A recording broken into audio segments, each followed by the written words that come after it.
오늘도 좋은 일이 있습니다. 우리 옆에 있는 사람 손을 꼭 축복합니다. 이 밤에 좋은 일이 있습니다. 자, 우리가 지금 하나님 나라를 계속 지금 공부합니다. 하나님 나라. 하나님 나라는 나라의 속성이죠. 나라의 속성인데, 이 나라에서 우리가 깊이 생각해야 될 부분들이, 하나님 나라 그러면은 이 부분이 이제 하나님의 나라와 다음에 지금 우리가 살고 있는 이 세상의 나라가 있잖아요. 세상의 나라. 세상의 나라. 그 다음에 여기에 또 우리가 말하는 하나님의 나라. 이 세상의 나라 안에 하나님 나라가 있을까요? 하나님 나라 속에서 다 하나님이 세상을 품고 있을까요? 하나님이 이 부분을 여러분 잘 하셔야 됩니다. 보통 사람들 보면은 세상 나라 따라 있고 하나님 나라 따로 있고 이렇게 있는 것이 아니고, 이 모든 것을 하나님이 다 안고 있는 거죠. 하나님의 창조 속에 있습니다. 쉽게 말하면은 하나님 나라에 대한 천국이라는 속성 속에 이 세상이 있고 하나님이 임재한 하나님의 나라라고 하는 속성이 있는 거죠. 그러면은 이 세상의 나라에 다스리는 게 뭐죠? 법이죠. 네, 법입니다. 그럼 하나님 나라에 다스리는 게 뭐죠? 이게는 법이죠.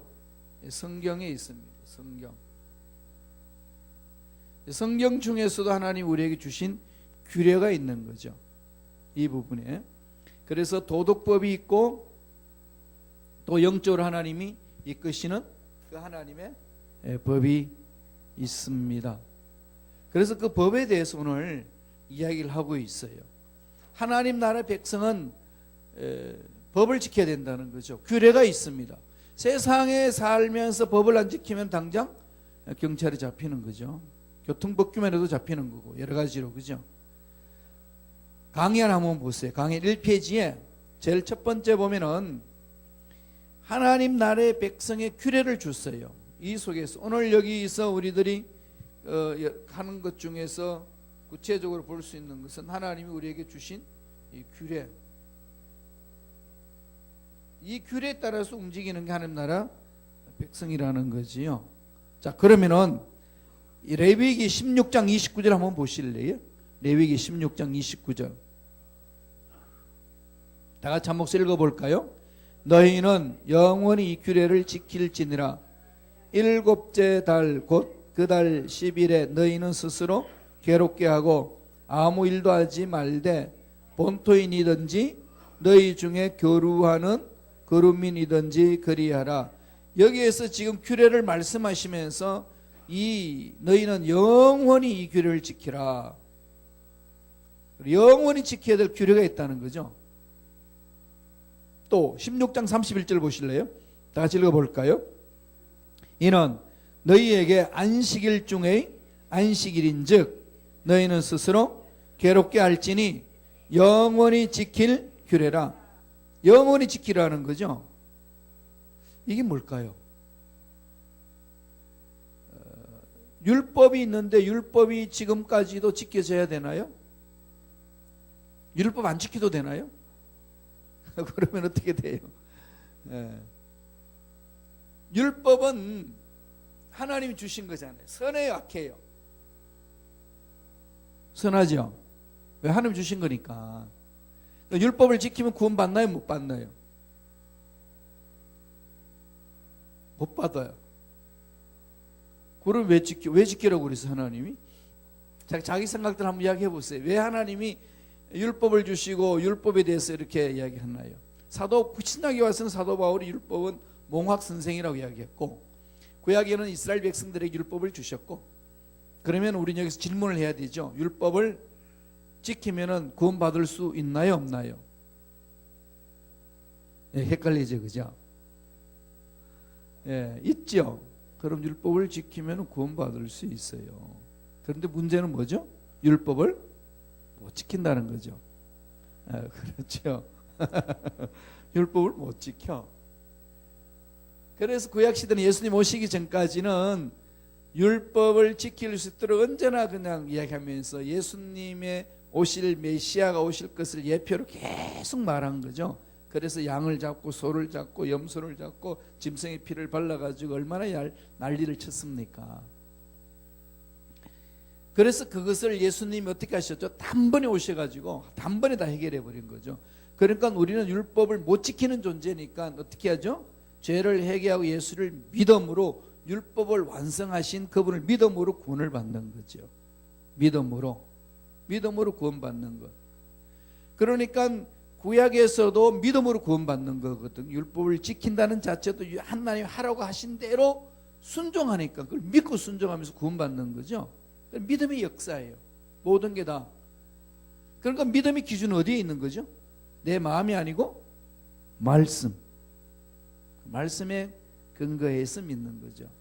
그것을 예수님이 십자가에 못 박혀 돌아가셔서 다 구원받았다는, 믿는 자마다 구원받는다는 사실을 성서에서 가르쳐 줍니다. 그래서 말씀하시는 거죠. 그러면은 예수 그리스도를 믿음으로 단번에 구원을 받잖아요. 그리고 구원받은 자들은 어떻게 살아야 되죠? 여기서 문제죠. 구원받은 자들은 이 규례를 지키는 거죠. 사랑하는 사람이 사랑하는 사람과 약조를 합니다. 우리는 이렇게 살자. 그러면은 힘들고 어려워도 너무 사랑하니까 그 사람 말을 내가 지키는 거죠. 몸부림을 치면서 약속을 깨트리지 않고 약속을 지켜나가잖아요. 사랑하니까. 사랑에 대한 결과가 나타나는 것이고, 어차피 규례는 못 지키는 거예요. 힘이 없어서. 그래서 지킬 수 있는 힘을 얻어야 되는 거죠. 이 세상에 죄를 짓지 말라고 그러지만 죄 안 짓고 살 수 있는 인간이 있나요? 아무도 없어. 다 죄를 지어요. 문제는 죄 안 짓고 싶어도 죄를 지을 수 있는 능력이 없다는 게 우리들의 문제지 않습니까? 늘 그것을 가르쳐 주는 거죠. 그래서 예수가 필요한 거죠. 주일학 전부터 말씀드렸는데, 주일학교 학생 어린애에게 가르치는 선생님이 묻습니다. 여러분, 용서를 받으려면 어떻게 해야 됩니까? 질문 딱 하니까 뭐라고 대답하죠? 손을 들고 죄를 지어야 됩니다. 그렇지, 자기가 죄인이라는 걸 알아야 용서가 필요한 거지. 내가 죄인이라는 사실을 모르는데 무슨 용서가 필요해요? 그러니까 나는 지금 죄인이 아니라고 생각하고 있는데 용서 이야기해봐야 하나도 귀 안 들어옵니다. 내가 왜 용서를 받아야 돼? 무엇을 잘못했다고? 무슨 죄를 지었다고? 병원에 안 가는 이유는, 중병이 있어도 병원에 안 가는 이유는 내 몸에 병이 있다는 사실을 몰라. 그걸 모르니까 세상에 바쁜데 다 끌려다니지.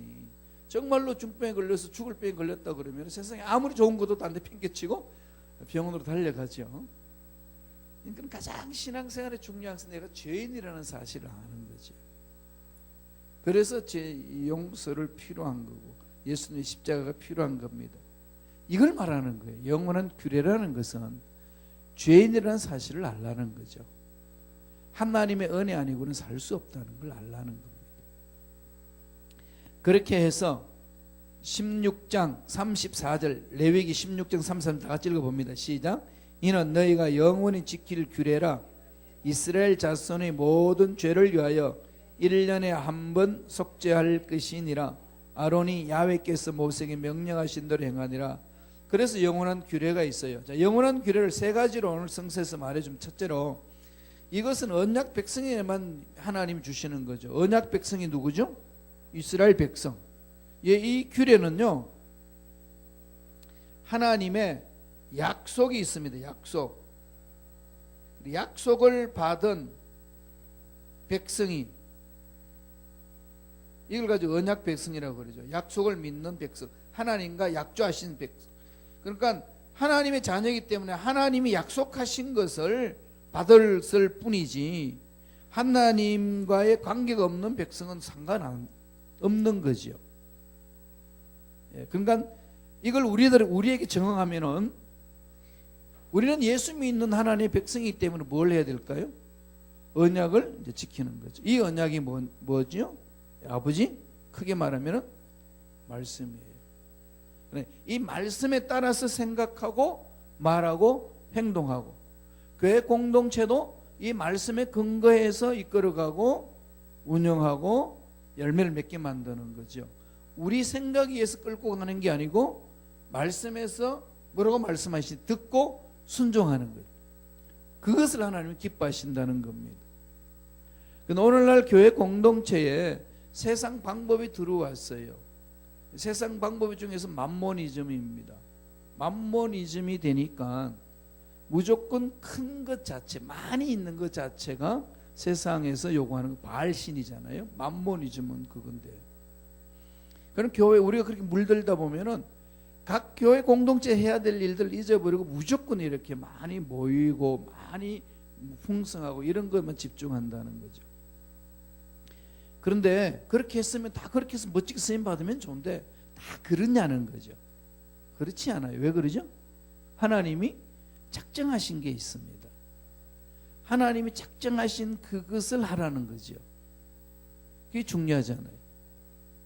마틴 루터 동상에 가게 되면은 종교계에 가게 되면은 마틴 루터가 종교개혁을 일으켜서 1517년에 해서 시작된 건데 그때 마틴 루터는 성공했어요. 종교개혁이. 그러면은 마틴 루터의 종교개혁이 마틴 루터만 이루어진 것이 아니라 400년 전부터 마틴 루터의 종교개혁했던 사상이 싹트기 시작했습니다. 그래서 그게 독일에 가면은요, 보름스라는 지역에 거기 마틴 루터가 칼 황제 5세가 와서 종교개혁을 선포하고자 하는 거기 마틴 루터 사상을 점검할 때 거기 끌려가가지고 선포했던 내용 자리가 있거든. 그 자리에 있어요. 프랑크푸르트에서 하이델베르크 사이에 있는데 그 도시가요. 그때 칼 황제 5세가 재헌 국회를 거기서 국회를 했던 자리입니다. 그때 루터를 불렀거든요. 네 사상을 포기하면 살려주겠다. 그때 마틴 루터 선포합니다. 나는 이때까지 하나님 양심을 했기 때문에 포기할 수 없다. 하나님이여, 내가 여기에서 하나님을 하나님의 사랑을 선포하고 드러냅니다. 고백합니다. 나를 살려주소서. 이렇게 선포하고 나서 그 로마 바티칸 황제들이 잡아 죽이려고 달려들 때에 그 영주가 빼냅니다. 빼내가지고 아이젠나크에다가 보호하는 거죠. 2년 동안 보호합니다. 지도새도 모르게 그 속에 보호를 받고 헬라어를 히브리 헬라어를 독일어로 번역했던 독일 성경이 마틴 루터 번역이 있습니다. 거기 가면은 그 보름스 가면 마틴 루터 동상이 있는데 제일 그 중앙에 마틴 루터가 있고 그 마틴 루터 동상 밑에 4사람이 있어요. 그게 발두루스, 위클리프, 존 후스, 사바나롤라 이 4사람이 있는데 400년 전부터 마틴 루터가 똑같은 사상으로 외쳤습니다. 그건 다 화형당했어요. 그 사람들은 화형당은 실패했냐 이거죠. 뭐죠? 준비한 거죠. 400년 전부터 하나님은 준비를 하셨습니다. 비록 우리가 보기에는 화형당해서 없어졌다 할지라도 그 사상의 뿌리가 이렇게 흐르고 있는 거죠. 1500년의 전통을 강타하는 힘이 거기서부터 이렇게 싹 트고 있었던 거죠. 그러니까 우리가 보기에는 발드로스나 이런 사람들은 어이구 계획도 못하고 죽었네, 이게 아니라 마틴 루터의 꽃을 피우기 위해서 씨앗을 심은 거죠. 그럼요. 체코에 가면 요한 후스가 있는데 그 사람이 그런 씨앗을 심은 겁니다. 그러니까 각자의 씨앗을 심었기 때문에 그 일이 일어나는 거죠. 그건 마찬가지로 교회 공동체는 종교개혁의 이 1517년의 역사가 일어날 때 바티칸이 잘못된 것을 400년 전부터 하는 준비하셨다는 거죠. 교회 공동체도 마찬가지입니다. 우리들이 해야 될 일을 찾아서 그 일에 집중하는 것. 그러려면 기준이 뭐죠? 생각이 다 들었는데 어떻게 합니까? 기준은 일로 가야 되는 거죠. 그래서 규례를 말하는데 이 규례는 영원하다. 영원한 것은 아버지 약속이 영원한 거다. 이 영원한 약속을 붙들고 가라. 이 부분이죠. 그럼 이건 언제까지? 언약 백성에게 주어지는 것. 하나님의 자녀들, 예수 믿는 저와 여러분들에게 필요한 말씀이라는 겁니다. 그러니까 우리는 날마다 이 말씀을 상고해야 되고 이 말씀과 씨름을 해야 됩니다. 말씀 안에 보화가 있는 거죠. 말씀 읽으면 잘 안 읽혀질 때 있죠. 그러면 성령을 자꾸 사모하세요. 성령이 주시는 거니까요. 그리고 읽고 쓰고 암송하고. 우리 오르간 반주자 이현영 집사님은 성경석이 벌써 6권 쓰고 있어요. 이거 전번에 주일날 보니까 이름을 적더라고요. 정말 이름 전국을 봤는데 또 몇 권째입니까? 목사님 벌써 다 했어요. 이번 6권째 합니다. 좀 도전 받으시면 좋겠어요. 말씀을 사모하는 속에 그 속에서 하나님이 약속을 붙드는 거거든요. 그래서 이 약속은 주님 오실 때까지 첫 번째 그리스도가 언약한 백성에게 해당하는 영원한 규례라는 것들. 그런 중에 2페이지 넘어가 보세요. 2페이지 가보면은 이스라엘 백성들을 하나님 앞에 선택받은 백성들이 죄 용서를 받기 위해서 제사를 주셨는데 제사를 5가지를 줬는데요. 제사 방법을 크게는 2가지로 묶습니다. 자원해서 드리는 거 있고 의무로 드리는 게 있습니다. 그게 자원해서 드리는 것이 번제, 소제, 화목제. 의무는 뭘까요? 속죄제, 속건제. 의무부터 먼저 볼게요. 의무적으로 속죄제, 죄를 지은 것을 용서받는 거예요. 이거는 완전히 바베큐에서 태워서 하나님께 드리는 겁니다. 속건제는 뭘까요? 속건제는 남에게 해를 입은, 하나님 앞에 또 남 앞에 해를 입은 것, 부지 중에 지은 소유권 침해 같은 것, 이런 부분들이 있죠. 남을 해롭게 하는 것, 건물. 그러니까 속건제와 속죄제는 내가 죄를 짓는 것을 속죄제라고 그러고, 속건제는 남에게 해를 입힌 걸 말합니다. 이거는 반드시 보상하라는, 하나님께 죄를 회개하고. 그 다음에 자원제는 보세요. 번제, 소제, 화목제. 이 번제라는 것은 완전히 태워서 하나님께 나아가는 것, 화해의 의미, 자기를 부인하고 헌신하는 것. 소제는 곡식을 태워서 하나님께 가는 것, 하나님과 동행하는 것. 화목제는 화목제의 그 제물 보세요. 2번째 나오죠. 소양염소. 소양염소. 왜 이걸 하라고 그럴까요? 번제하고 다르죠. 번제는 산비둘기, 집비둘기 있지요. 그런데 화목제는 집비둘기, 산비둘기 이게 없습니다. 이유가 뭘까요? 화목제는요, 음식을 나눠 먹는 겁니다. 교제예요. 커뮤니케이션 하는 거죠. 코이노니아. 고기를, 그러니까 이거는 이제 자원하는 거예요. 화목하기 위해서. 그러니까 이거는 서로 나눠 먹습니다. 소양. 그러니까 큰 동물을 잡아야 같이 나눔을 가졌죠. 산비둘기 잡아서 뭘 나누겠어요? 그는 죄사함을 대한 하나님께 태워드리는 것이고. 2가지. 이 모든 것은요, 딱 한마디로 말하면 죄 용서예요. 죄 용서. 죄 용서인데 하나님 나라의 죄 용서의 부분은 2가지예요. 죄 용서는 제일 먼저는 어디로 갈까요? 하나님과의 관계. 하나님과의 관계에 대한 용서를 얘기하고, 2번째는 뭘 얘기하죠? 이웃과의 관계 용서. 이웃과의 관계를 말합니다. 그러니까 이게 결국은 10계명에서 나오죠. 1계명에서 4계명이 하나님과의 관계, 5계명에서 10계명이 이웃과의 관계. 늘 그겁니다. 그래서 십자가를 상징하기를 이 수직적이고 수평적이다. 수직적인 하나님과 나의 관계를 말하는 거고, 수평적인 나와 너와의 관계를 말하는, 이웃과의 관계를 말하는 것이다. 사랑과 사랑과의 관계죠. 그러면 한마디로 딱 하면 뭘까요? 사랑하면 더불어 사는 거죠. 사람답게 사는 걸 말합니다. 이 세상에 사람답게 산다는 게 뭐냐는 거죠. 그러면은 나를 창조하신 그분을 생각하고 그분의 형상 입은 사람들과 더불어 사는 거죠. 서로 나눠 먹고 위로하고 격려하고 그러잖아요. 그래서 교회 공동체라는 것은 예수 아니면 만날 수 없는 사람들인데 예수 때문에 만납니다. 그죠? 직업군도 다르고 가치관도 다르고 연령도 다르고 지역도 다르고. 세상은 동호회 같은 데는 뭐하죠? 서로 취미생활 같다든지 지역이라든지 이런 사람들끼리 모이지만 세상 예수 안에는 아니잖아요. 예수 때문에 모인 거지. 별별 사람 다 만나는 거죠. 별별 사람 다 만나면서 세상은 이렇게 서로 다르지만은 함께 살아갈 수가 있구나라는 것을 배우는 것이 교회예요.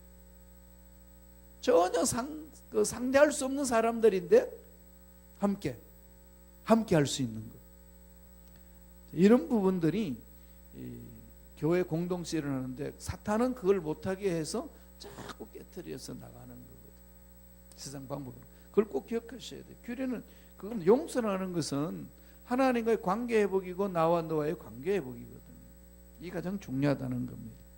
자, 이 페이지 두 번째로 그러면은 이 규례, 영원한 규례를 또 언제까지 하죠? 구약에서는 규례, 그리스도가 예수님이 메시아 오실 때까지만 하는 거죠.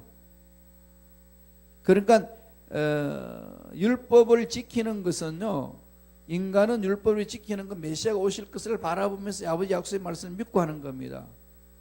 그래서 짐승의 제사를 수도 없이 드리는데 그 언제까지 하라고 그랬죠?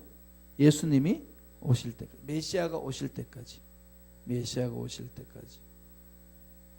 그러면은 유대인들은 지금 메시아가 오지 않고 기다린다고 그러는데 걔네들이 이 제사 드릴까요 지금? 회당에서 여러분 짐승 제사 드리는 거 보셨어요? 안 가봤으니까 모르죠. 짐승 잡는 데 있나요?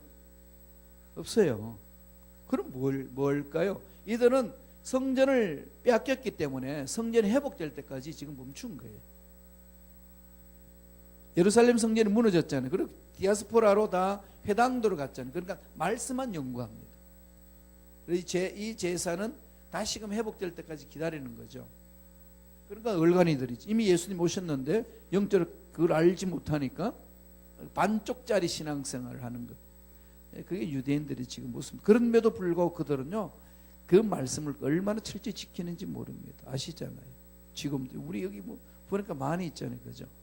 이게 빵떡 모자 딱 덮어. 제가 덮어서 봤는데 저한테는 딱 좋아요, 이렇게 소갈머리가 없는 사람 덮으면 완전히 랍비들이 쓰는 그 모자. 아니면 이제 까만 이게 중절모 쓰는 그 부분들, 그 바리새인들, 이제 율법사들이 쓰는 건데 그들은 지금까지도 그걸 하고 있어요. 자, 우리는 메시아가 오셨는데 예수를 만났습니다. 만났는데 자유함이 얻었잖아요. 그럼 자유함을 얻었고 예수를 인하여서 삽니다. 예수를 사는 삶을 어떻게 하죠? 그분의 말씀에 순종하는 것. 이건 이미 성서로 66권을 완성해 주셨어요. 66권. 이 성서를 완성해 주셨잖아요. 완성하셔서 이 천국에서 하나님이 모든 것들을 다 주관하시는 거죠. 주관하는 이 부분을 세상은 때가 되면 하나님이 다 해결하는 거죠. 통치하시는 겁니다. 아직까지 놔두는 거죠. 이 원리를 이 성경에서 우리들한테 다 가르쳐 줍니다. 여기 이 근거에서 나오는 거죠. 그러니까 신앙생활의 가장 기본적인 원리는 아버지께서 하신 말씀 안으로 들어가지 않으면은 우리의 신앙생활은 자꾸 허상에 쫓겨다니는 겁니다. 지금 당장 죽으면 천국 갈 수 있다는 확신 어떻게 갖나요? 신앙생활 오래 했기 때문에 가요? 순복음시카고에 와서 성경 공부했기 때문에 가나요? 무엇 때문에 천국 가죠? 당장 우리 죽어서 그래서 천국 문 앞에서 베드로가 물어 왜 네가 천국에 와야 되냐 물으시면 어떻게 대답하실래요? 나 알지 않느냐고. 네가 누군데? 나라니까. 그렇게 강조해서 되나요? 싸워서 되나요? 약속이죠. 아버지 약속의 말씀에 예수 믿으면 구원받는다고 했습니다. 하나님 아들이 있으면 영이 있고 아들이 없으면 영이 없다고 그랬고 예수 그리스도 십자가에 돌아가신 사실을 마음으로 믿어 의로 이루고 입으로 시인하여 구원에 이른다고 하셨습니다. 그 약속의 말씀을 믿고 왔습니다. 이게 답이죠. 그럼요. 그렇게 고백하는 저와 여러분 삶에 감정이 뜨거울 수도 있고 감정이 냉랭할 수도 있습니다. 그건 상관없어요. 상관없이 우리는 그렇게 할 수 있는 거지요. 자, 이런 부분들 예수님 오실 때까지 이 규례를 지키라고 그랬는데 그럼 예수님은 율법의 이스라엘 백성들이 제사를 드리는 예수님 오시기까지 하는 겁니다. 메시아가 오시기까지. 그러니까 메시아가 오시고 난 이후에는 우리가 어떻게 되죠? 영원한 약속을 붙드는 거죠. 지금도. 그래서 영원한 약속, 영원한 규례가 이거는 끊임없이 아버지 약속의 말씀을 붙들고 나아가야 되는 거죠. 우리는 율법을 지키면 구원받는 것이 아니고 예수 십자가를 믿음으로 구원받았습니다. 구원받은 자는 다시금 아버지 주신 약속의 말씀을 잡아야 되는 거죠. 자녀들이 반드시 아버지 약속을 붙들고 가야 될 의무가 있는 겁니다. 미국 시민권자가 됐으면은 미국 시민권에 답게 법을 지켜야 되는 거죠. 세금 내야 되고 법을 지켜야 됩니다. 아니면 세고랑 차잖아요. 세금 잘 내지 못하면 의무가 있지 않습니다. 마찬가지로 하나님 나라에서 의무를 어떻게 찾느냐는 거죠. 내 감정대로 내 기준대로 아니죠. 말씀 안으로 들어가야 된다는 거죠. 이 부분을 철저하게 이야기를 해나갑니다. 자, 한번 읽어보고 가죠. 히브리서 10장 10절에서 12절에 그렇게 말합니다. 다 같이 한번 읽어볼까요? 이 뜻을 따라 예수 그리스도의 몸을 단번에 들이심으로 말미암아 우리가 거룩함을 얻었노라. 제사장마다 매일 서서 섬기며 자주 같은 제사를 드리되 이 제사는 언제나 죄를 없게 하지 못하였거니와 오직 그리스도는 죄를 위하여 한 영원한 제사를 드리시고 하나님 우편에 앉으사 단번에, 이 단번에 말 동그라미 치세요. 예수님은 단번에 끝내버린 겁니다. 십자가에서 다 청산한 거죠. 단번에 끝냈어요. 그러니까 주님을 믿는 자는 모든 죄에서 자유함이 있는 거죠. 죄사함을 받았다는 그것은 예수님의 십자가로 인해서 단번에 받은 겁니다. 그러니까 그게 감격이 있어야 되는 거지. 죄가 있고서는 영원한 천국에 못 가니까 그냥 죽는 거잖아요. 그러나 예수 그리스도를 믿는 자는 단번에 죄 씻음을 받았으니까 영원한 천국을 소유한 거죠. 그러나 늘 천국을 소유한 자의 삶은 어떻게 되죠? 약속을 받은 자는 로마서 14장 17절 말씀 뭔지 아시나요? 많이 강조했는데 하나님의 나라는 먹고 마시는 거 있는 것이 아니라 성령 안에서 의와 희락과 평강이라. 그럼요. 예수 그리스도로 인하여서 죄 씻음 받은 자들의 삶은 의가 드러나는 것이고 희락이 있는 것이고 평강이 있는 거죠. 샬롬이 있는 거죠. 예, 이것은 잊지 마세요. 어떤 상황이 있든지 예수 믿은 자의 결론은 하나님의 의가 드러나는 것이고 그렇기 때문에 우리는 죽어도 천국 가는 거죠. 확신하는 거죠. 그 다음에 마음에 희락이 있습니다. 기쁨이 있는 거죠. 조의가 있습니다. 이는 하나님 성령 안에서 얻는 거죠. 그 다음에 평강, 샬롬이 있습니다. 그런데 난 없는데 어떡하죠? 여러분 계시죠? 그게 왜 그럴까요? 그 약속의 말씀을 안 붙들기 때문에 그렇습니다. 약속의 말씀을 붙드세요. 힘들고 어렵지만 순종해 보는 거잖아요. 예. 그러면 언젠가는 그 믿음 속에 성령께서 강하게 부어줍니다. 그럼 믿어지는 거죠. 나도 모르게 참 평안이 있고 기쁨이 있어요. 그러나 하나님의 의 안에서 늘 천국에 대한 소망이 넘쳐나는 거죠. 이게 이제 성령 안에서 은혜를 체험해 나가는 건데, 그러니까 늘 세상 속에서 어떤 상황이 있든 가지 두려움 없이 나가니까 세상 것들을 뒤로하고 발로 밟고 일어설 수가 있습니다. 이 기본 원리가 신앙에 뿌리 내리지 아니하면 절대로 신앙 성장 성숙하지 않아요. 그걸 확인해야 됩니다. 그리고 마음에 불안하고 기쁘지 않고 샬롬 평강이 없으면요, 뭐 사람은 다 그런가 보다. 예, 자연인은 그럴 수 있어요. 예수 믿지 않는 사람은 그럴 수 있지만 예수 믿는 사람임에도 불구하고 내가 믿는다고 함에도 불구하고 아직까지 그렇다. 그런 신앙 점검하셔야 돼요. 그냥 넘기지 마세요. 성령 안에 있는 자들은요 늘 희락이 있고 평강이 있습니다. 예수를 인하여서 나가는 거거든요. 그냥 이렇게 액세서리를 거쳐가는 것 같으면 그런 걸 못 느낍니다.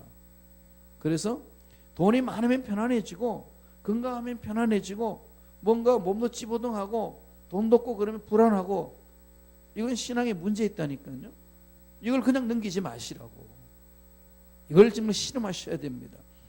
그래야 올바르게 하나님 앞에 쓸 수 있고 하나님의 종으로 쓰임 받을 수 있고 일꾼으로 갈 수 있어요. 교회 공동체를 세울 수 있습니다. 스티브 잡스가 그랬잖아요. 자기는 이 세상에 명예면 다 되는 줄 알았습니다. 그 천재를 있으니까 그 결과로 돈도 많이 벌어서 얼마든지 이 세상을 유투표로 만들 수 있다고 생각을 했는데 막상 암에 걸려서 죽어갈 때 완전 말라가잖아요. 말라가는데 현대의술이 아무리 돈을 갖다 부어도 할 수 없다는 사실. 아무리 좋은 침대를 사다 놔도 편안한 잠을 침대가 주지 않는다는 사실. 그리고 죽어가면서 그 소리를 외쳤습니다. 내 평생 모아놨던 돈도, 내 평생 수고해서 얻었던 명예도 죽어가는 이 자리에서는 결코 나를 살려내지 못합니다. 너무 단순한 진리인데도 불구하고 그게 그렇게 그 상황에 갔어야 이제 깨닫게 된다면 좀 어리석은 삶이라는 거죠. 이건 늘 이제 우리는 신앙 안에서 회복해야 되는 겁니다. 그건 그리스도 오실 때까지 이 규례, 율례는, 율법은 유한 기간이 있어요. 그러나 그 메시아 오심으로 없어지고 은혜죠. 그런 은혜를 받아서 그 다음부터 해야 될 일은 영원한 아버지의 약속의 말씀을 잡아야 됩니다. 잡아야 돼요. 그래서 십계명을 늘 마음판에 새겨야 됩니다. 늘 그 속에서 살고자 몸부림치는 거죠. 그 다음 3페이지로 넘어가겠습니다. 3페이지 보세요. 3페이지는 뭘까요? 주님 앞에 갈 때까지 영원한 규례라는 거죠. 주님 앞에 갈 때까지 어떻게 하는지 한번 볼까요? 레위기 23장 27절에서 29절에 그렇게 말하고 있습니다. 우리 다 같이 읽습니다. 일곱째 달 열흘날은 속죄일이니 너희는 성례를 열고 스스로 괴롭게 하며 야훼께 화제를 드리고 이 날에는 어떤 일도 하지 말 것은 너희를 위하여 너희 하나님 야훼 앞에 속죄할 속죄일이 됨이니라. 이 날에 스스로 괴롭게 하지 아니하는 자는 그 백성 중에서 끊어질 것이라. 자, 속죄일을 해나갈 때 뭐하죠? 스스로 괴롭게 하라. 이게 무슨 말이죠? 회개하는 거죠. 진정한 회개. 회개는 후회가 아닙니다. 회개는 눈물을 흘리고 잘못했다고 용서를 구하는 것, 출발이지만은 그건 전부 회개가 아니죠. 출발점이에요. 회개는 뭐죠? 유턴을 해야 되는 거죠. 잘못된 길로 갔으면 돌아와야 되는 것, 돌아오는 것, 잘못된 것 가는 길에서 돌아서는 것까지가 그게 회개라고 합니다. 그런데 우리는 후회로 끝날 때 많이 있어요. 후회를 했으면 돌아와야 되는 거죠. 이걸 진정한 회개다, 그렇게 합니다. 그러니까 말씀을 통해서 늘 돌아보는 거죠. 주님이 앞에 주님 부르실 그날까지 끊임없이 비춰봐야 됩니다. 그게 이제 성경인데, 이 성경이 주는 효과가 두 가지죠. 효과라기보다 우리들이 해나가는 것. 첫 번째는 뭐죠? 거울이죠. 거울식으로 성경을 봅니다. 거울은 뭐죠? 내 얼굴에 무엇이 묻었나 보는 거잖아요. 여러분들 거울 왜 보시나요? 화장하고 나서 잘 화장이 됐냐 안 됐나 보는 거잖아요. 그럼 잘못됐으면 잘못됐나 보다 그냥 가나요? 묻었으면 묻은 데 갔다 오는, 고치죠. 거울을 보면서 고치죠. 그러니까 성경을 보면서 내가 삶에 무엇이 잘못되어 있는 걸 고쳐나가는 거죠. 생각도 뜯어고치고, 말도 뜯어고치고, 삶도 뜯어고치고. 그 다음 또 하나는 뭘로 본다는 거죠? 망원경식으로. 망원경식으로 보는 건 뭘 보죠? 멀리 보죠. 이것은 세상을 보는 걸 말합니다. 그건 하나님의 역사 수레바퀴를 보는 거죠. 하나님이 이 역사를 어떻게 이끌고 가는지, 이 지구촌의 역사를 어떻게 이끌고 가는지 보이잖아요. 보셔야 됩니다. 성경을 보면은 세상이 흘러가는 것을 점검하는 거죠. 그래서 지금 많은 사람들이 지금 이 러시아가 공산국가로 다시금 전환하고 있다는 사실에 대해서 많이 새롭게 보고 있어요. 지금 중국도 지금 이상하게 움직이죠. 시진핑이 이 황제로 지금 등극을 하잖아요. 황제로 등극하고 그래서 중국 나눠지겠다고 이야기하는데, 그 중국이 그 말세를 향해 달려갈 때 기약이 쓰임 받아요. 그 중에서 지금 가장 강력하게 나오는 사람이 푸틴, 러시아. 그게 공산당이 부활하고 있거든요. 공산주의가 더 강력하게. 그런데 푸틴은 좀 우리가 주시해 봐야 돼요. 이 사회를 어떻게 관계를 맺을 건지. 그런 와중에 지금 미국이 지금 서서히 이렇게 일어나면서 북한의 새로운 변화. 그러니까 이 김정은이가 무슨 생각으로 저렇게 하냐? 언제 또 헷가닥하게 가서 저럴 거냐, 속임수는 아니냐, 뭐 별별 생각들 다 하지만은 모르죠, 그죠? 그런데 하나님의 역사 수레바퀴 속에서는요, 그게 우리 민족이 이렇습니다. 초석을 낳는 거죠. 그런 근거들이 어디서 오느냐? 요한계시록 속에서 이 곡과 마곡의 전쟁, 아마겟돈 전쟁을 달려가고 있는 하나의 흐름을 말하는 거죠. 성경 속에 이게 다 들어있어. 그럼 그 요한계시록을 정확히 우리가 보려면, 영적으로 보려면은요, 창세기부터 구약 요한계시록까지 전체 맥을 다 봐야 이게 요한계시록이 보이거든요. 성경을 보면 시대 흐름을 아는 거죠. 점을 치는 게 아니고, 하나님이 역사의 수레바퀴 이렇게 굴린 것처럼 지금 굴리고 있고 앞으로 이렇게 굴러가는 거는, 그럼 나는 뭘 준비해야 되느냐, 이때에 이런 걸 준비하면서 살아가는 거잖아요. 그래서 전체 그림을 이렇게 그려주는 거죠. 성경 볼 때 두 가지 눈으로 보는 겁니다. 성경 거울식을 봐서 내 자신을 점검하고, 그러니까 우리가 물어봐야 돼. 내가 잘 살았다고 그러지만 어떻게 사는 게 잘 사는 거냐? 행복하지만 행복하다는 게 뭘 행복하냐? 이건 늘 보는 거죠. 우리 인생이 영원히 사는 것 같으면 모르지만은 이 유한하기 때문에 끝이 있거든요. 끝이 있는 다음에 어떻게 살 것인가, 이 질문에 대한 답을 가지고 있어야 되는, 그 답을 어디서 찾느냐는 거죠. 성경에서 찾습니다. 그러나 성경은 그냥 이렇게 한번 마음 위로받기 위해서 읽는 게 아니고요, 하나님의 약속을 받기 위해서 가는 거죠. 약속을 받고 시대의 흐름에 발맞춰서 달려가기 위해서 나아가는 겁니다. 그러려면 성경 보지 않고서는 모른다는 거죠. 깊이 들어가야 돼요. 그 다음에 이런 역사를 이루기 위해서는 하나님이 이스라엘 백성들에게 7가지 절기를 줬는데, 하나님 나라 백성의 절기를 줬습니다. 여기서 우리 하나님 나라 백성이라는 게 뭘까요? 언약, 하나님의 언약 신앙 속에 있는 사람들. 오늘날 말하면은 누구죠? 예수 그리스도를 믿는 저와 여러분.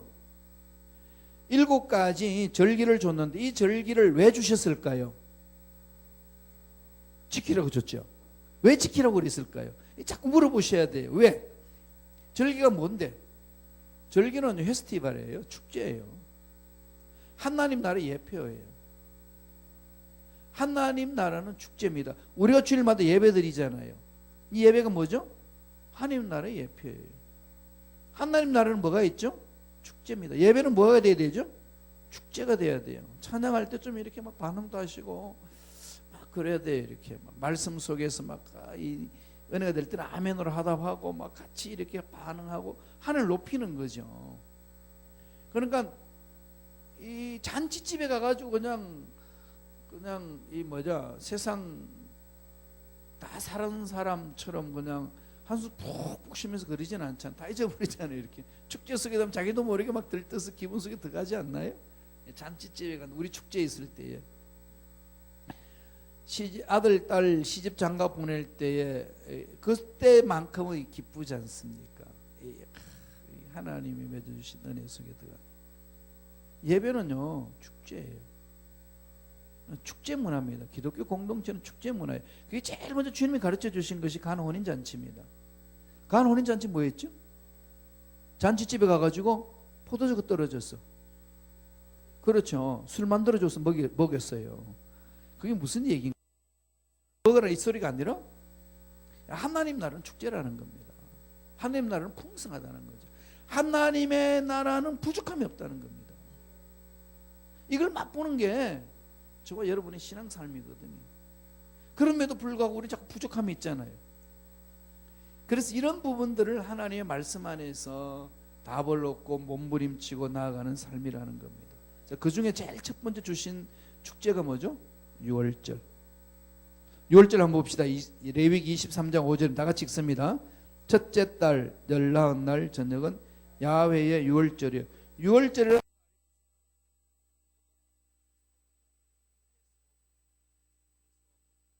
6월절. 이 말은 언제 생겼지요? 출애굽할 때.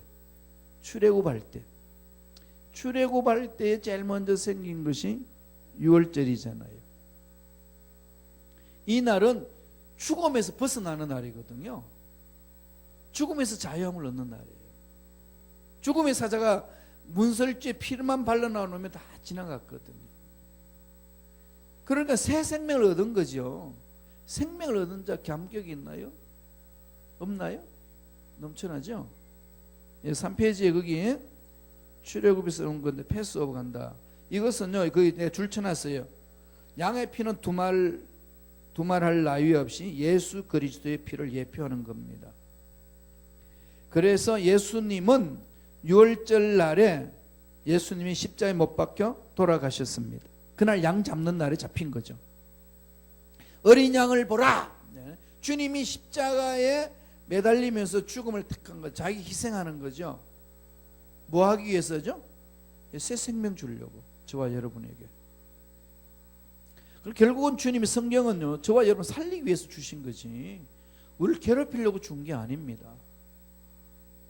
그래서 레위기를 여러분들이 찬찬히 읽으면서 은혜 받을 만큼의 이 성경의 깊이, 또 성경의 속에 지식, 이런 것이 들어간다면 그만큼 신앙의 성숙함이 있겠죠. 레위기가 참 그게 제사니까 어려운데, 그때 딱 보세요. 레위기는 단합니다. 축제라는 거, 우리에게 생명을 주시기 위한 거, 하나님 나를 예표한다는 거. 한마디로 말하면 죄는 없애고 생명을 준다는 거예요. 죄를 없애고 생명을 주니까, 죄가 없으니까 뭐하죠? 거룩한 거예요. 거룩이라는 것은 죄가 없는 거잖아요. 그러니까 거룩한 하나님을 만날 수 있는 거지, 죄가 없으니까. 여기는 그 속에 뭐가 있죠? 거룩하니까 기쁨이 있고 평강이 있어, 샬롬이 있습니다. 그건 담대한 거죠. 새 생명을 얻는 자에 오는 이 감격은 이루 말할 수 없지 않습니까? 유월절은 죄를 없이 하는 생명을 얻는 날, 그 축제예요. 이 애고빈들은 막 죽어갑니다. 장자들이 다 죽어가는데, 그 문설주 안에 들어온 사람들은, 피를 밟은 문설을 들어온 사람들은 죽는 모습을 보면서 자기 살아있는 것에 대한 축제죠. 하나님을 만나는 자에 오는 감격입니다. 환경이 문제 아니라는 거죠. 만나면 된다는 거죠. 주님 십자가에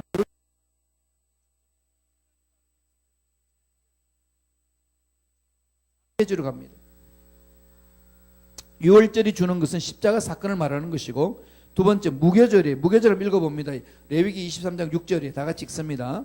이달 15날은 야훼의 무교절이니 이래 동안 너희는 무교병을 먹을 것이요. 무교절이 7일 동안 진행합니다. 일주일간. 이스라엘 나라는요, 축제했다 하면은 7일간이에요. 그래서 7일 무교절 시작하는 첫째 날이 무슨 날일까요? 유월절. 유월절이 딱 시작하고 나서 무교절이 시작되는 겁니다. 그럼 유월절과 무교절의 차이는 뭘까요? 유월절은 문설주 피를 바르는 것이고, 그리고 나서 무교병을 먹는, 무교라는 게 뭐죠? 누룩을 넣지 않는 것. 누룩이라는 게 뭐죠? 세상, 부푼 빵을 만들 때 효소 있잖아요. 그거를 넣으면 시간이 오래 걸리니까 그걸 안 넣고 먹습니다. 그러니까 순수함을 지키라. 누룩은 세상적인 건데 그걸 넣지 말고 순수함을 지키라. 이걸 유래가 뭔가 하면은, 지금 출애굽은요 빨리 가야 돼요. 애굽에서 빨리 떠나야 됩니다. 긴박성이에요. 이 구원에 대한 긴박성이듯이 긴박하게 예수를 믿어야 되잖아요. 긴박하게 애굽을 떠나야 돼요. 긴박하게 애굽을 떠나는데, 떠나려면 빵을 구워 먹는데 누룩을 넣고 기다리면 되겠어요? 부풀 올 때 기다려야 되고, 빵 굽는 시간이 있고. 그러니까 누룩 빼고 그냥 구워 먹고 가라. 그냥 구워 먹고, 그리고 다 허리띠 띠고 신발 신고 여기 땅에서 갈 준비하고 먹으라. 구원의 긴박성을 말하는 겁니다. 새 생을 얻은 자 빨리 탈출해야 된다, 이거고, 무교병은 누력을 넣지 않는 것. 세상 가치관에 흔들리지 마라. 거룩성이죠. 무교절에는요 거룩성입니다. 거룩성을 체험하는 축제예요. 이 거룩해지는 기쁨이 있지 않나요? 그죠? 제가 제 시선 다 받았다고 그랬을 때, 제가 투병생활 능막염, 계력성 능막염으로, 그다음 폐결핵으로 해가지고 계력성 폐결핵이죠. 그걸 해서 7년간 투병생활을 했어요. 이게. 그런데 그 병에서 다 놓여놨다고 선포해주는 의사 말 듣는 순간에 그날 어떻게 했어요? 감격이죠. 그때 대구 내려가가지고 휴학해서 있었는데, 병원에 가서 보더니 이제 자네 병 깨끗했네, 다 났었네. 그날 너무 기뻤어요. 대구 시내 다 돌아다녔어요. 예. 아니 왜냐하면 이게 약을 먹었다 안 먹었다 먹었다 안 먹었다 막 이렇게 되기 때문에 내성을 길러져 가지고 요 결핵 늑막염 1년 만에 고쳤어요. 그 급성이. 저는 물을 빼내지 않고 주사를 놔 가지고 매일 주사를 맞는 거지. 그러니까 이게요. 결핵성 늑막염이 결핵이 늑막이 붙으면은 여기가 물이 생기는 거죠. 운동하다가 제대로 먹지 않고 영양실조 걸리면 그냥 와요. 그러니까 대구에 있다가 서울에 와가지고 공부한다고 도서관에 처박혀서 하다가 이게 나간 거죠. 그럼 물이 차요. 그럼 사진을 찍으니까 뼈 2개, 오른쪽 뼈 2개만 이렇게 밑은 다 하얘요. 갈비뼈가 없어요. 왼쪽에 갈비뼈가 있는데. 그래서 의사한테 가가지고 이게 왜 없느냐, 이거 누구 거냐 했더니 자네 거래. 왜 그렇죠? 이 갈비뼈 어디 갔냐고. 물이 차서 그런 거라고. 어떻게 해야 되냐 했더니 지금 물을 말리자. 그 주사를 맞았어요. 그게 제가 17살 때 23살까지 그랬는데요. 그때 이후에 오는 감격은요 말할 수 없습니다. 마찬가지 죄 씻음 받았다는 감격은요 축제죠. 그보다 더 깊은 길 어디 있겠어요. 거룩함이라는 거. 이게 무교제로 오는 거예요. 그래서 7일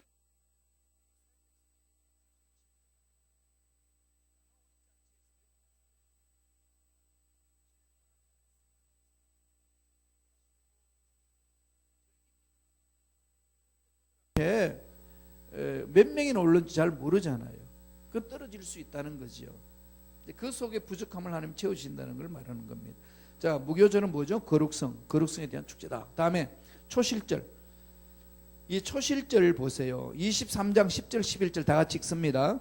이스라엘 자손에게 말하되 이르라 너희는 내가 너희에게 주는 땅에 들어가서 너희의 곡물을 거둘 때에 너희의 곡물의 첫 이삭 한 단을 제사장에게로 가져갈 것이요 제사장은 너희를 위하여 그 단을 야훼 앞에 기쁘게 받으심이 되도록 흔들되 안식일 이튿날에 흔들 것이며. 자, 첫 이삭이 나오죠. 초실절. 처음으로 이삭을 거둔다. 이거 초실절. 뭘 의미할까요? 예, 안식 날이 토요일이죠. 안식 지나고 난 첫째 날 초실절이에요. 그게 뭐죠? 주님이 부활하신 날. 첫 이삭, 부활의 첫 열매. 부활을 의미하죠.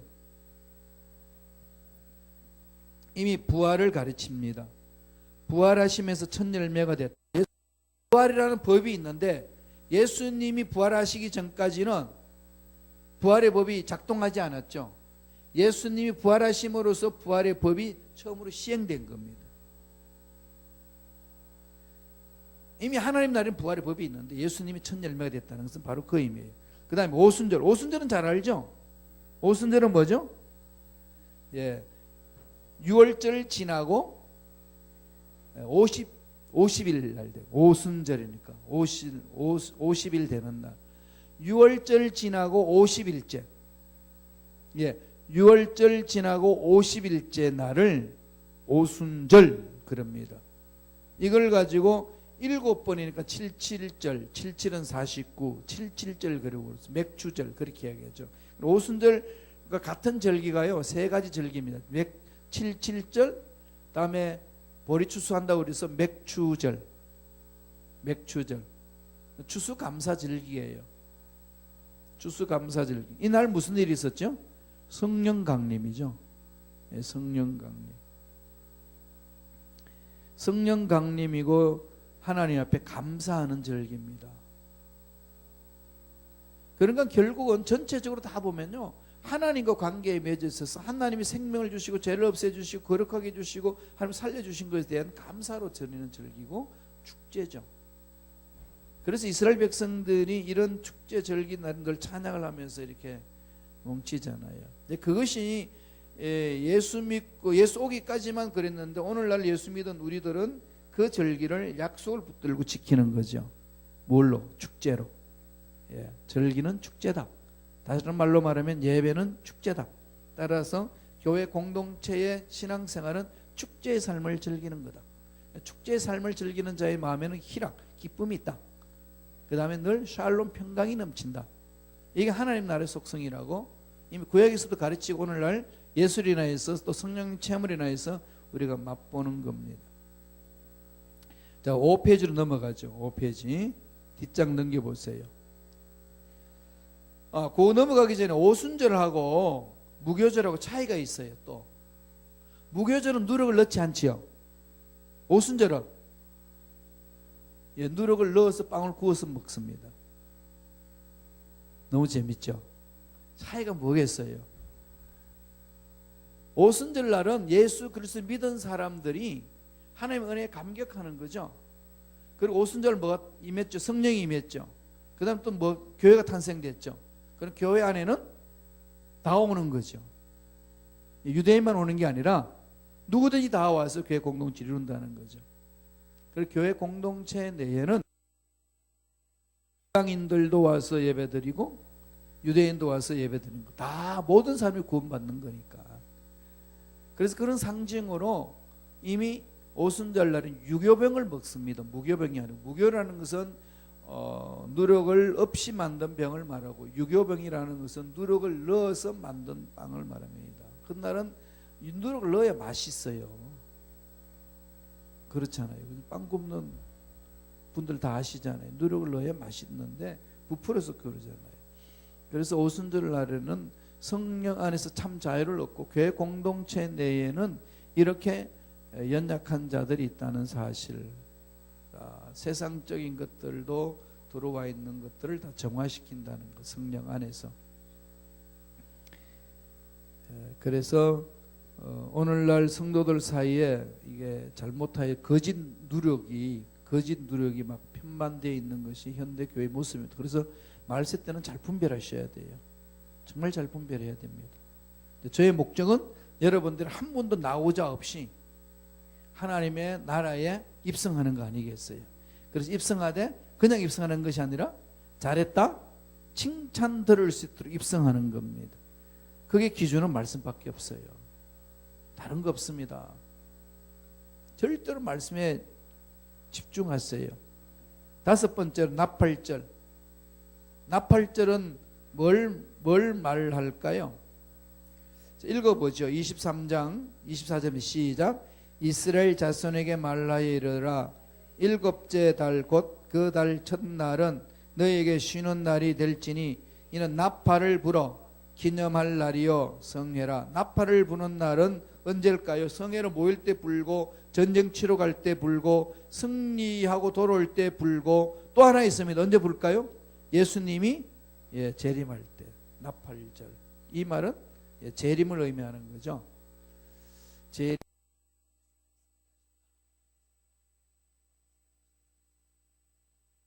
모든 노예들은 자유를 얻으라. 이제 이겁니다.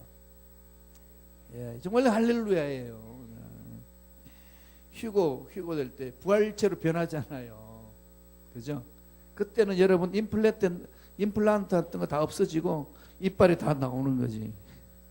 나는 머리카락 많이 있을 거고. 원상회복. 하나님 주시는 은혜입니다. 다음 속죄일. 대속죄일이에요. 대속죄일. 1년에 한 번 있는 거. 이스라엘 백성 전체 다 하는 거. 7월 10일 하는 거죠. 읽습니다. 27절. 7째 달 열흘날은 속죄일이니 너희는 성회를 열고 스스로 괴롭게 하며 야훼께 화제를 드리고. 1년에 한 번씩 대제사장이 지성소에 안에 들어가 가지고 죄를 씻는 날입니다. 대속죄일. 그러니까 이 날에 모든 이스라엘 백성들의 죄를 다 속죄하는 날이죠. 통해 자복하고 나아가는 것, 영원한 속죄를 이뤘다는 것을 말씀하는 겁니다. 이때 뭘 줄까요? 새 언약이죠. 대속죄일에는 새 언약, 새로운 언약. 늘 말씀드리지만은 늘 우리는 성경에서 나가잖아요. 기도도 어디에 가죠? 이 약속을 붙들고 기도하는 겁니다. 약속을 붙드세요. 몸이 아프잖아요. 그러면 이사야 53장 말씀을 딱 붙들고 5절 6절 말씀을 붙들고 제가 채찍에 맞으면 나무를 입었습니다. 이 약속의 말씀을 믿고 갑니다. 매달리세요. 그게요 어느 순간 믿어집니다. 처음에는 긴가민가하죠. 계속 그 말씀이 살아있기 때문에 매달려야 돼요. 약속하신 걸 가지고 붙들어야 돼요. 성경의 모든 인물들은 하나님 앞에 나와서 기도할 때 이스라엘 백성 조상들이 다 죄를 범해도 담대히 가는 것은 우리가 돌아오면 용서해 주신다고 하지 않았습니까? 아버지 말씀 듣고 왔습니다. 그래서 부르짖습니다. 이거죠. 그 다음에 아무것도 염려하지 말고 오직 기도 간구로 감사를 하라고 그랬으니까 하나님 그 말씀 믿고 왔습니다. 지키라고 지켜주신다고 했으니까 지켜주옵소서. 늘 그것을 붙들고 물건 늘어져야 돼요. 그럼 내 생각대로 하지 마시고 말씀을 약속을 딱 붙들고 성령 읽다 보면 자기들이 주시는 말씀이 마음판에 새겨지는 말이 있어요. 그래서 제가 매주일마다 암송하자는 이유가 그게 있습니다. 말씀을 암송하면요, 암송한 말씀이 내 가슴을 친다니까요. 그걸 붙드세요. 죽은 자도 살리시고 없는 것 있게 하시는 하나님, 두려워하지 말라. 뭐 이런 말씀 얼마나 많아요. 그 말씀을 부여잡고 몸부림치는 거죠. 그게 하나님 음성 듣는 방법입니다. 그런 것이 체험되고 나면 감격하지 않을 수 없잖아요. 마지막으로 6회 장막절입니다. 장막절. 장막절 다 같이 읽습니다. 시작.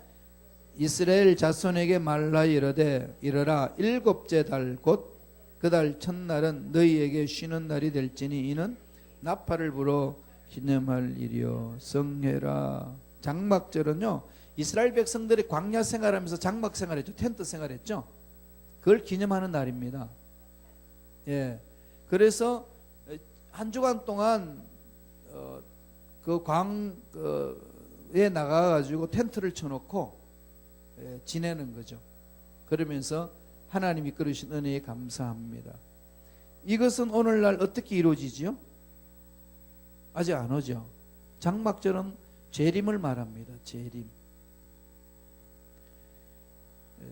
유월절은 십자가 사건, 오순절은 성령 기름 부으심 사건, 장막절은 재림 사건. 예. 이단들이 10월 달에 대부분 다 예수님 오신다고 막 장난쳤잖아요. 왜 자꾸 10월 달을 강조할까요? 10월 달만 되면요, 막 들썩들썩합니다. 그게 뭐죠? 장막절 절기이기 때문에 그래요. 장막절 절기가 오늘날 우리의 달력으로 보면은 10월 달입니다. 그래서 그냥 전부 작년에도 그냥 블루문이 아니라 레드문, 그레이트 레드문이라고 그래가지고 이 달이 그냥 빨간 빛으로 변한다고 그래가지고 일이 날 것이다, 별별 이야기들 다 해요. 그런 말 하나도 믿지 마세요. 하나님이 우리에게 때가 되면 가르쳐 주시는 거니까. 다만 그때에 대한 것들을 많이 이렇게 강조를 합니다. 우리는 모르죠. 아마 그 10월 달에는, 그래서 어떤 구약자는 그래, 우리 10월 달에 풍성이 많이 했으면 좋겠다고. 연도는 모르지만은 이 10월 달만큼은 더 봐야 되지 않나. 그런데 성서에는 그것만 가지고 이야기하지는 않습니다. 매 순간, 그죠? 매 순간을 만날 것을 준비하라. 그리고 장막절에는 여러 가지 의미 있어요. 주님이 오실 재림을 이야기하죠. 재림이 있고 나서 뭐가 있죠? 천년왕국. 천년왕국. 예수님이 왕 노릇하는 것, 안식이 있는 거지요. 안식이 있습니다. 자, 이런 부분들을 가지고 하나님은 우리에게 뭘 주셨느냐? 하나님의 나라의 백성이 지켜야 될 규례를 말하는 거죠. 한마디로 말하면 뭐죠? 생명을 주셔서 축제를 즐기라는 겁니다. 예배를 좀 축제로 만들으셔야 돼요. 이렇게. 자, 마지막 7페이지 가보세요. 정리해 놓은 겁니다. 유대의 7대 절기 유래와 성취되어 있죠. 한 번 더 정리하면은, 유월절은 뭘 이야기하는 거죠? 십자가 사건. 무교절은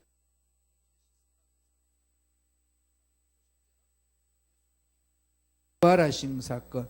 77절은 오순절이죠. 이날은 성령 강림 사건. 나팔절은 뭐죠? 성령의 기름 부심 안에서 예수님의 재림을 기다리는 것. 나팔 부는 것. 나팔 불 때. 대속죄일 7일 10일 날 있죠. 지성소에 들어가서 이스라엘 전체가 죄 씻음 받은 것. 초막절 또는 장막절 또는 뭐죠? 수장절 같은 말입니다. 자, 이름이 3개 있는 게 있어요. 77절, 맥주절, 오순절. 잊지 마세요. 77절, 맥주절, 오순절.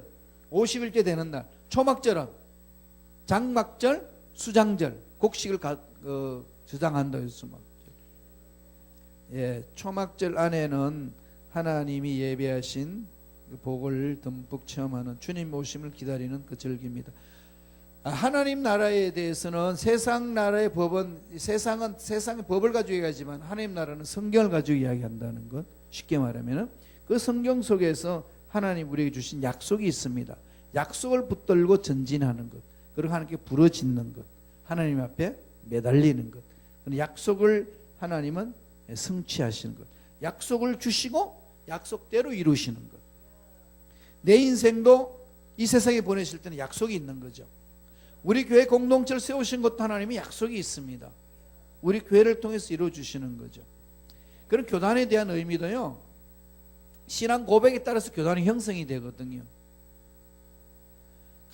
장로교는 칼빈이즘에서 예정을 강조하지만 오순절날은 성령 기름, 오순절 교통, 순복음교회는 성령 강림을 강조를 해요. 성령 체험을 하고 나가는데, 그러나 그 모든 것에서 기준은 뭐죠? 말씀이에요. 순복음이 시작된 것은 말씀을 연구하다가 그 말씀대로 우리가 체험을 하자라고 강조해서 만들어진 교단이 순복음이에요. 그러니까 순복음의 특징은 말씀과 성령 체험이에요. 이 두 가지입니다. 잊지 마세요. 우리는 말씀과 성령 체험.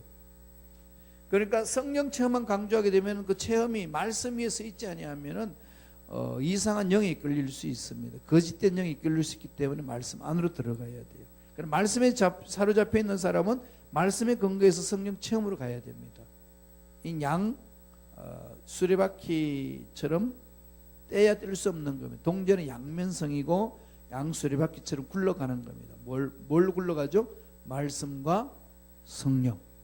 그래서 우리는 성령 인도함을 받고 말씀해 주시는 약속을 부여잡고 신앙생활을 한다는 것. 이건 가슴판에 새겨야 된다는 것. 그렇게 하셔서 약속의 말씀대로 승리를 누리고 예배하신 복을 듬뿍 체험하시길 간절히 축원드립니다. 우리 기도할까요? 하나님 우리에게 성령의 기름 부으심을 함께하여 주시고 은혜로 더해 달라고 정말 약속의 말씀을 붙들고 나아가면 승리하는 우리가 될 수 있도록